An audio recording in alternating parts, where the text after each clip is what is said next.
তো না থাকলে আপনারা মানুষ বাড়ি দিয়ে কি করবেন?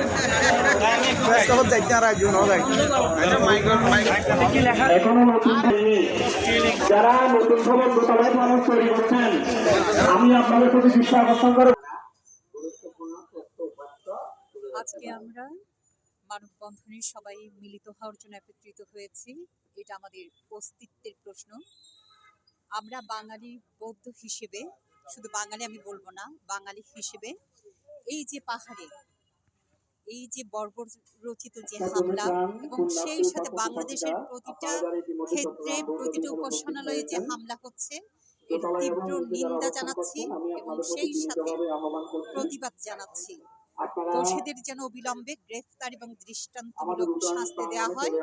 এবং আমরা কেন মন্দিরে পাহারা দেব, আমরা কেন বিহারে পাহারা দেব? বিহার হচ্ছে শান্তির জায়গা, এটা হচ্ছে পবিত্রতার জায়গা।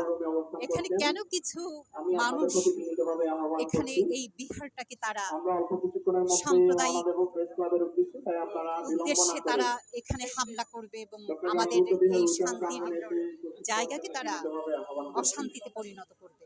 খুবই কাম্য নয়। আমরা চাইব দল মত নির্বিশেষে আমরা সবাই বাঙালি, আমরা বাংলাদেশের শান্তিতে থাকতে চাই, আমরা বাংলাদেশের নাগরিক। এবং আমি চাই শুধু বৌদ্ধ সম্প্রদায় নয়, প্রতিটি সম্প্রদায়ের মানুষ, প্রতিটি ধর্মের দল মত নির্বিশেষে সবাই যেন আমরা এই বাংলাদেশের শান্তিতে থাকতে পারি, বসবাস করতে পারি। সেটাই সুমা মুৎসুদ্দি, লেখক, আবৃত্তিকার এবং উপস্থাপিকা।